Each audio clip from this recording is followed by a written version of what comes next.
So I got this made from Liam at transformebike.com. It's a 350 watt motor. Hello Cookie. Hello. 350 watt motor, rear wheel drive. Battery, which actually looks quite sleek. And then you've got your controller there. So power button on. 5 power modes.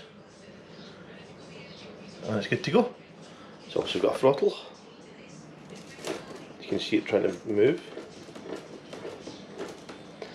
It's got a throttle. You can see it trying to move.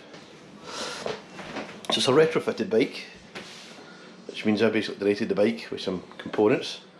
And Liam's fitted all the battery, motor, changed the tyres over, changed the freewheel cogs as well. Done a fantastic job. Gonna go and give it a wee whirl now, see how it goes. So up here at Whiteley's Wind Farm, came a good bit all the way, we're back there, throughout the wind farms. And how did you say, how's it performed? Oh, it was amazing. Yeah, beating me up the hills. I'm not the fastest right enough.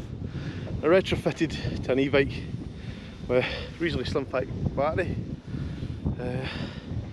new cog, motor wheel, chain, rest of it's all original. Couple of wee upgrades, put new brakes on it, but it really does to be absolutely fantastic. So I was loving it, aren't you? Yeah. Yay! That's fantastic. Right.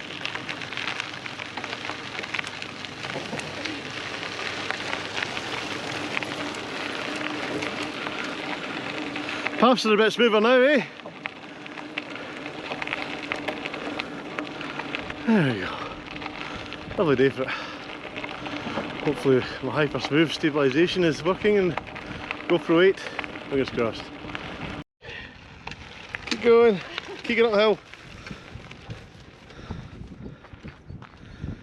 Not a problem. Just keeps going and going. Lovely day for it too. Aye. So here's where we've came the day. We've going circuit. Can I get you to take a picture of my phone run? Of course. Go on. How are you doing? You alright? You look good. Keep going. Up the middle, keep going. I'm going to need to change my gears. Right. You can see that we have done 8.8 miles. It's used a fifth of the battery, mostly in eco mode. And what do you think? Were you struggling at those hills? No, it was amazing. Worth every penny? Highly recommend. Think you could get 50 miles at it? Oh, definitely. Excellent. I know you had it 18 miles an hour before you bottled it? 80 was the fastest. Oh. Come to 15. Worth every penny.